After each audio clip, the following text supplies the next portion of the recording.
इतक्या मोठ्या संख्येनं आपण जमलेला आहात, इतक्या मोठ्या संख्येनं आपण जमलेला आहात,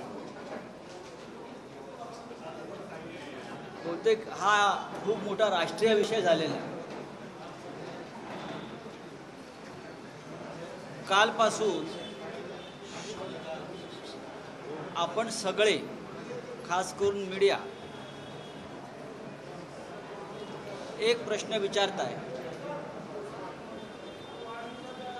काय ईडीच्या नोटीसचं काय झालं?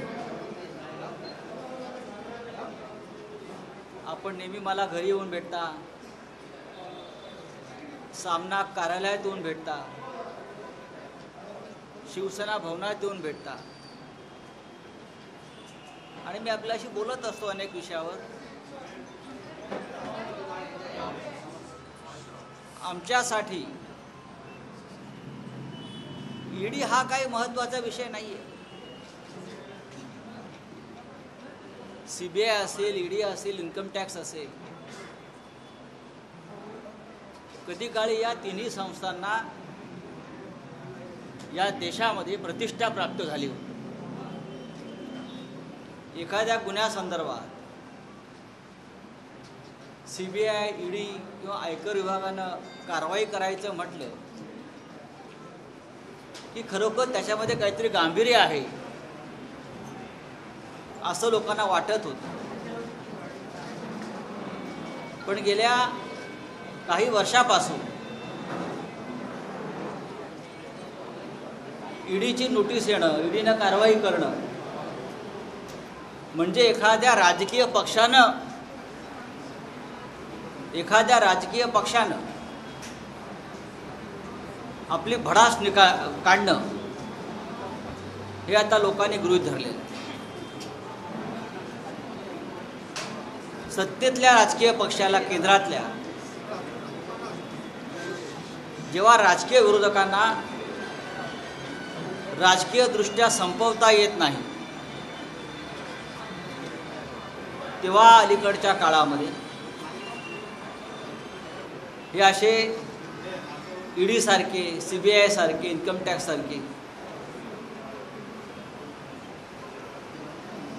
हत्यारं वापरावे लागत आहेत. गेल्या वर्षभरामध्ये मी पाहतो आहे, ज्येष्ठ नेते शरद पवार असतील, त्यानंतर मी प्रफुल्ल पटेलांचं नाव मगाशी पाहिलं, एकनाथ खडसेंना नोटीस आलेली आहे, माझ्या नावाचा आपण गजर करताय कालपासून, माझ्या बाजूला प्रताप सरनाईक बसलेले आहेत. त्यांना सातत्यानं हे जे प्रमुख लोक आहेत, जे या सरकार बनवण्याच्या प्रक्रियेमध्ये सहभागी झालेले आहेत, महाराष्ट्रात भाजपला रोखण्याच्या प्रक्रियेमध्ये, तर त्यांना ह्या ना त्या कारणानं राजकीयदृष्ट्या जेव्हा त्रास देता येत नाही, दबावाला ते बळी पडत नाही, तेव्हा हे असे कागदाचे तुकडे पाठवले जातात. हे फ्रस्ट्रेशन आहे, त्याला वैफल्य म्हणतात. हतबलता आहे. राजकारणामध्ये समोरासमोरून लढायची ईर्ष्या असायला पाहिजे. जर आपण छत्रपती शिवाजी महाराजांची भूमी असं म्हणतो तर समोर येऊन लढा. घरातल्या मुलांवर, घरातल्या महिलांवर, कुटुंबावर हल्ले करण्याला नामर्दानगी म्हणतात. अशी नामर्दानगी जर कोणी करत असेल तर आत्ताच माझ्या माननीय मुख्यमंत्र्यांशी, म्हणजे आमचे शिवसेना पक्षप्रमुख यांच्याशी चर्चा झाली येताना, तर शिवसेना त्यांना त्याच पद्धतीनं उत्तर देईल हे लक्षात घ्या. कोणत्याही थराला जाऊन आम्ही घाबरत नाही आणि घाबरण्याचं कारण नाही.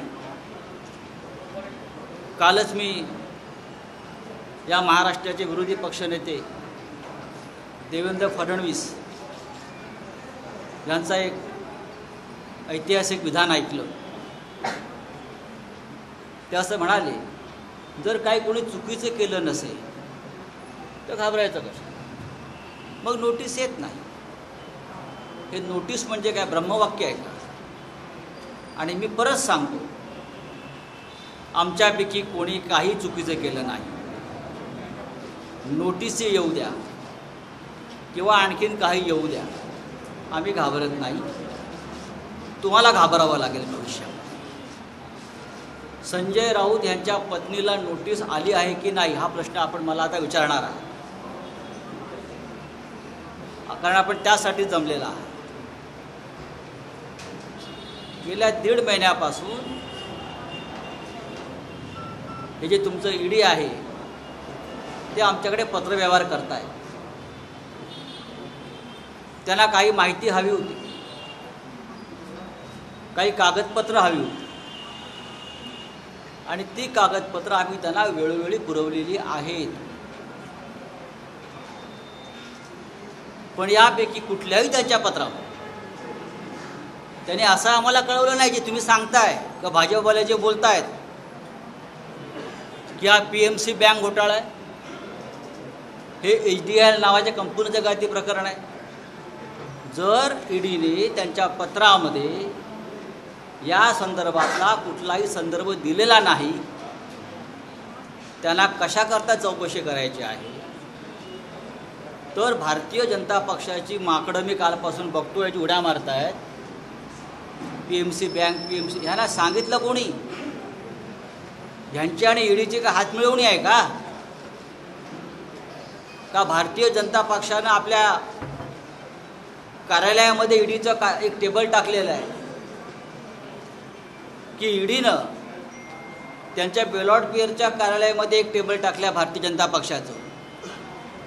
माझ्या माहितीप्रमाणे ईडी कार्यालयामध्ये सहसा कोणाला बाहेरच्या व्यक्तीला प्रवेश मिळत नाही.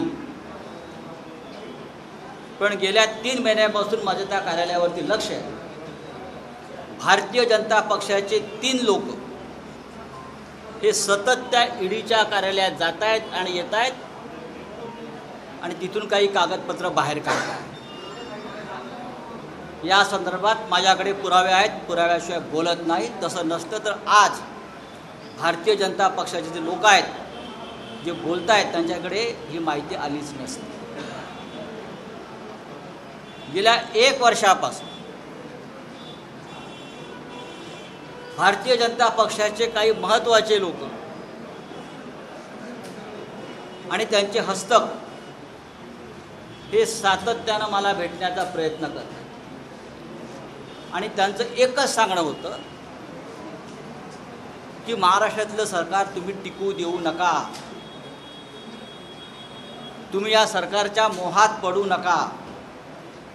हे सरकार कोणत्याही परिस्थितीमध्ये आम्ही पाडायचं ठरवलेलं आहे आणि आमची संपूर्ण यंत्रणा सज्ज आहे. हे गेले वर्षभर मला ह्या न त्या मार्गानं इशारे दिले जातात. मला व्यक्तिशः वेगळ्या मार्गाने मला धमकवण्याचा प्रयत्न केला, पण मी त्यांचा बाप आहे. त्यांनी मला एक यादी दाखवली काही लोकांनी, त्यात आपलंही नाव होतं.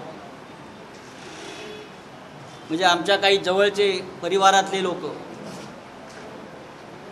ठाकरे परिवाराच्या आसपासचे काही प्रमुख लोक, शिवसेना, काँग्रेस आणि राष्ट्रवादीतल्या 22 आमदारांची यादी दाखवली आणि म्हटलं या सगळ्यांना ईडी आणि केंद्रीय तपास यंत्रणा ताब्यात घेणार आहे आणि त्यांच्यावर दबाव आणून त्यांचे राजीनामे घेतले जातील आणि हे सरकार पाडलं जाईल. आणि त्यासाठी ईडीची भूमिका महत्त्वाची आहे आणि प्रताप सरनाईक हे त्याचं टोकन आहे म्हटले मला. आणि या सगळ्या गोष्टी जेव्हा अपयशी ठरलेल्या आहेत, हे सरकार पडणार नाही, कारण त्यांची डेडलाईन नोव्हेंबरची होती सरकार पाडण्याची. हे सरकार पडणार नाही. मग या सरकारचे खंदे समर्थक आणि प्रवर्तक कोण आहेत, त्यांना आणि त्यांच्या कुटुंबियांना त्रास द्यायचा. जर हे करणार असाल तुम्ही खुशाल करा. ईडीने करावं, CBIने करावं, इन्कम टॅक्सने करावं किंवा बाहेर अजून कोणी त्यांना दहशतवादी गँग वापरायचं असेल तर त्या वापराव्यात आमच्या विरोधामध्ये, आम्ही हटणार नाही. या सरकारचा बालही बाका होणार नाही. तुम्ही नोटीस पाठवा किंवा आम्हाला घरी येऊन अटक करून घेऊन जा, नोटीसला उत्तर दिलं जाईल. पण ही बायकांच्या पदराआडून लढाई करण्याची खेळी ही तुमच्यावर उलटल्याशिवाय राहणार नाही. काय सांगता तुम्ही मला HDLचं? माझ्या पत्नीच्या नावावर एक 12 वर्षापूर्वीचा एक व्यवहार आहे.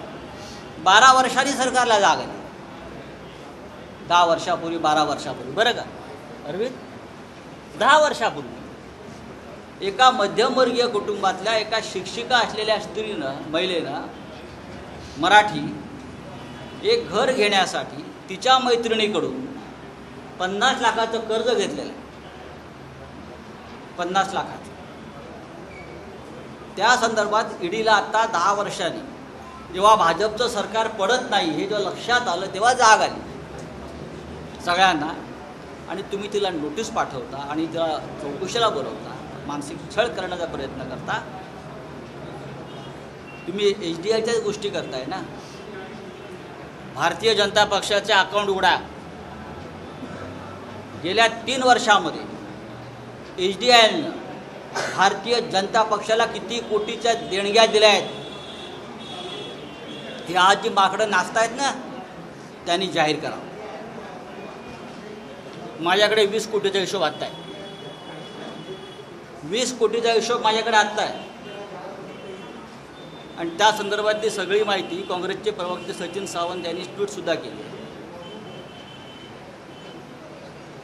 विजयदुर्ग पोर्ट जे बांधणीचं काम HDLने केलं आहे, करतायत, त्यांना ते कॉन्ट्रॅक्ट मिळालं आहे. त्याचा भागीदार हा भाजपचा खासदार आहे. का? त्याला नोटीस पाठवली HDLनं. आमच्या कुटुंबाची संपत्ती किंवा आमच्यापैकी कोणाचीही संपत्ती 1 वर्षात 1600 पटीनं वाढलेली नाही. ज्या भाजप नेत्यांच्या कुटुंबाची संपत्ती 1600 पटीनं वाढली आहे त्यांच्या मुलाबाळाची चौकशी ईडीनं केली आहे का? ती हिंमत दाखवा आणि मग आमच्या 50 लाखाचा हिशोब मागा. कायद्यापेक्षा कोणी मोठं नाही, मी तुम्हाला सांगतो. मी सुद्धा नाही, कोणी नाही, ना प्रताप सरनाईक ना अरविंद सावंत. आम्ही लॉ मेकर आहोत. आम्ही कायद्याचं पालन करतो. आम्हाला नियम माहिती आहे. आमची चौकशी जर चुकीचं केलं असेल तर व्हायला पाहिजे. पण तुमच्या चौकशा कोण करणार? तुमचे हिशोब कोण पाहणार? मी जर तोंड उघडलं तर केंद्रातलं सरकार अशा तऱ्हेनं त्याला हादरे बसतील ना. तुमचा प्रत्येक हिशोब माझ्याकडे, तुमच्या मुलाबाळांच्या संपत्तीचा हिशोब माझ्याकडे. पण मला उद्धव ठाकरे साहेबांनी सांगितलं अनेक की आपल्याला कुटुंबापर्यंत पोचायचं नाही. बाळासाहेब ठाकरेंनी जे आम्हाला शिकवलेलं आहे हेच आहे की लढाई थेट समोरासमोर लढा, पाठीत वार करायचा नाही, बायकांना मुलांना लढाईच्या मैदानामध्ये आणायचं नाही. जर कोणी करत असेल तर मला आणि आम्हाला तुमचंसुद्धा पूर्ण वस्त्रहरण करावं लागेल. इतकंच मी सांगतो. ईडीच्या नोटीसला मी आदर करतो. सरकारी यंत्रणा आहे, भले ते भाजपचा पोपट असेल, पण त्याच्यावर सरकारचा शिक्का आहे. आम्ही त्यांना जी माहिती हवी ती परत देऊ. पण जर राजकीय सुडानं काही होणार असेल तर त्याला राजकीय पद्धतीनंच उत्तर दिलं जाईल. हे मी आत्ता शिवसेना भवनाच्या ज्या वास्तूतून सांगतो आहे. पाठीमागे बाळासाहेब ठाकरेंचा पुतळा आहे, त्यांना स्मरून मी सांगतो आहे. हे प्रकरण तुम्हाला महाग पडेल आणि गरम पडेल. जय हिंद, जय महाराष्ट्र. चला.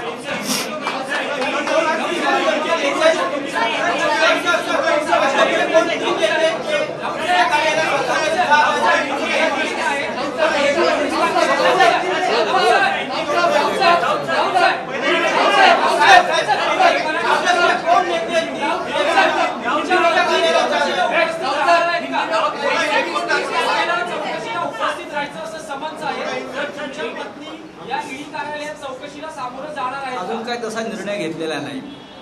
हा निर्णय मी एकटा घेणार नसून हा निर्णय आम्ही सगळे मिळून घेऊ. त्याच्यामध्ये माननीय उद्धवजी आहेत, मी माननीय पवारसाहेबांशी चर्चा करतो आहे, आम्ही सगळे मित्र परिवार पक्ष, कारण ही राजकीय कारवाई आहे, ही राजकीय कारवाई आहे. त्याला राजकीय हेतूनं आम्ही उत्तर देऊ, पुढे जाऊ.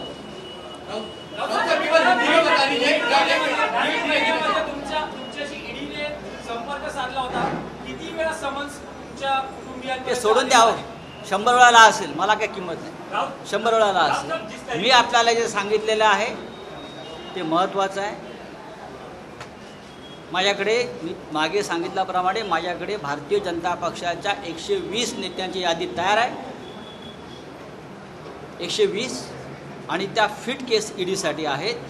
ईडी त्यांच्यावरती काय कारवाई करते हे मला पाहायचं आहे. त्यानंतर माझ्या पत्नीचं चौकशीला पाठवायचं की नाही ते मी पाहिजे.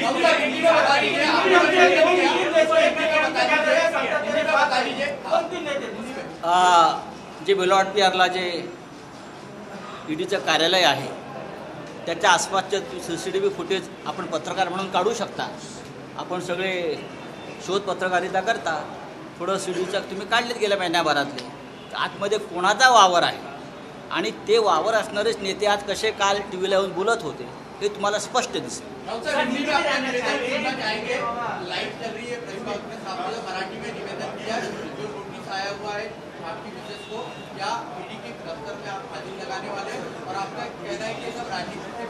देखिए, ये सब राजनीति से प्रेरित है. 10 साल पुरानी एक केस निकाला है ईडी ने, 10 साल पुराने. देखिए, हम मिडिल क्लास लोग हैं. मेरी पत्नी एक शिक्षिका है, उसने अपने एक दोस्त से 10 साल पहले 50 लाख का कर्जा लिया है. वो पूरा कर्जा हमने इनकम टैक्स को दिखाया है, वो हमने राज्यसभा के एफिडेविट में दिखाया है. अगर आप मेरे राज्यसभा के जो प्रॉपर्टी के एफिडेविट होते हैं, हमने कोई छुपाई ये बात नहीं है. 50 लाख का जो हमारा लोन है वो हमने दिखाया है. तो ईडी को क्या तकलीफ है या भारतीय जनता पार्टी को क्या तकलीफ है उसमें? इस देश में भारतीय जनता पार्टी में ऐसे बड़े बड़े सुरमा बैठे हैं. अगर मैं उनके परिवार तक पहुंचा तो आपको देश छोड़कर भागना पड़ेगा. ये आपको बताता हूँ. नीरव मोदी और विजय मल्ल्या के साथ भारतीय जनता पार्टी की पूरी फलटन खड़ी हो जाएगी लंदन और ब्रिटेन में. तो आप देखिए, आप मुझसे पंगा मत लेना, आप मुझसे पंगा मत लेना. मैं देखता हूँ, मैं नंगा आदमी हूँ, मैं शिवसैनिक हूँ बाला साहब ठाकरे का.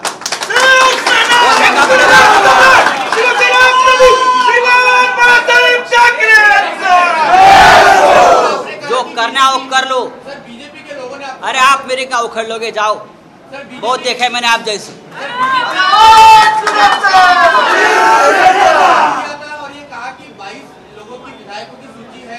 जी हाँ, मेरे पास 1 साल से कुछ लोग बीजेपी की परिवार से आ रहे हैं और महत्वपूर्ण लोग हैं जो मध्यस्थ हैं. वो बार बार मुझे ये कहने की कोशिश करते हैं कि आप उसमें मत पड़िए, ये सरकार हम किसी भी हालत में गिराने वाले हैं. हमारे पास केंद्र की सत्ता है, पूरी ताकत है, हमारे पास ईडी है, CBI है, इनकम टैक्स है. और एक सूची हमें दिखाई जिसमें प्रताप सरनाईक का भी नाम था. आपने देखा उसका क्या हो गया. तो हम सबको टाइट कर देंगे, टाइट कर देंगे शब्द है, और ये सरकार हम गिराएंगे. मैंने कहा हिम्मत है तो गिरा के दिखाइए, आप महाराष्ट्र में बचेंगे नहीं. सर, आपकी और फडणवीस जी की मुलाकात हुई थी क्या? उस मुलाकात नहीं में इस तरह का नहीं कोई नहीं. उनकी तरफ से? देखिए, उससे आप देवेंद्र जी की कोई बात मत करिए, ये और लोग हैं. कौन नेता है बीजेपी के जो आपके? मैं समय आते उसका पूरा पोल खोल करने वाला हूँ. मेरे पास उसके पूरे एविडेंस है.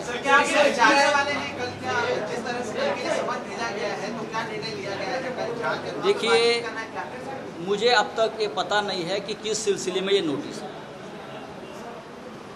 जो डॉक्यूमेंट्स के बारे में ईडी ने मुझे पत्र लिखा था, वो डॉक्यूमेंट्स हमने 2 बार उनको भेज दिए. जो जो उनको कागज़ चाहिए वो हमने दिए. इस देश में करोड़ों के घपले हुए हैं. ईडी वहाँ तक पहुँचने के बाद छोड़िए, सोचा भी नहीं ईडी ने क्या कोई इंक्वायरी करनी चाहिए. लेकिन 10 साल पहले 50 लाख हमने कर्ज लिया था, उसके बारे में ईडी को बहुत अचानक इंटरेस्ट जाग उठा है और भारतीय जनता पार्टी के कुछ बंदर यहाँ है जो उछल रहे हैं हमारे नाम से। हाँ, बंदर जब क्या बोलते, बंदर जब दारू पीता है ना तो ज़्यादा उछलता है। मैं आपकी नशा उतार दूंगा। मेरा नाम संजय राउत है। किस लोगों के नाम आपके पास है, तो ये क्या आप ईडी को देंगे और कब देंगे? जल्दी ही दूंगा मैं। और मेरे पास ऐसी लिस्ट है जो ईडी के लिए अगर कुछ काम नहीं होगा तो 5 साल तक मेरे लिस्ट पर ईडी काम करते बैठेगी। इतना मेरे पास मसाला मैं भेज रहा हूँ। हमारा क्या है, हमारा तो 50 लाख का लोन का मामला है ना। अरे 50 लाख का ठीक है, 50 करोड़ कर लो आप उसमें, मैं नहीं डरने वाला हूँ। उनको भी पता चलेगा किससे पंगा लिया है।